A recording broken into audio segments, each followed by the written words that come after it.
Ne? Hepsi bayan bunların galiba.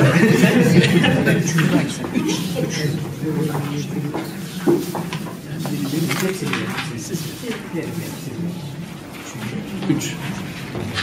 Evet, tebrik ediyorum.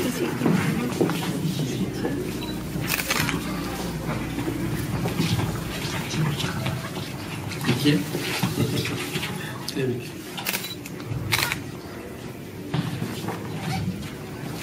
Evet, Ticaret Lisesi ve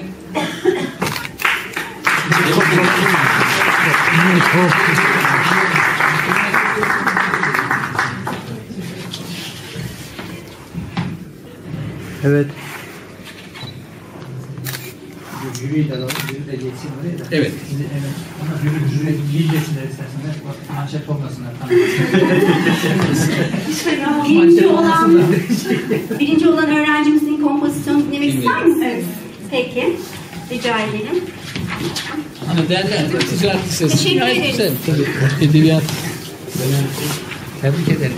Benimki boşuna konuştum. Tebrik ediyoruz ben. Zamanın efendisi, Umut. Karanlıklara karşı kararlı adımlarla yürümek için kalplerde açılan kızıl bir güneş. Sessiz bir günde pencere camına vuran yağmur damlaları gibidir Umut. Hayatın engebeli yollarına karşı verilen bir mücadele simgesidir belki de. Her şeye rağmen yeni bir güne uyanmanın sevinci ayrı oluyor gönüllerde. Yaşananların yaşanacaklara gebe olduğu bu dünyada zamana karşı koymak, umutla var olmaktan geçiyor. Hayatın sislerine rağmen yeni doğan bir bebek, insanın emeğine karşılık filizlenen bir çiçek ve bütün zorluklara rağmen kazanılan bir zaferin sessiz çığlıkları zamanın acımasızlığına meydan okurcasına huzur veriyor umutla bekleyen kalplere. Zaman su gibi akıp gidiyor ellerimizden.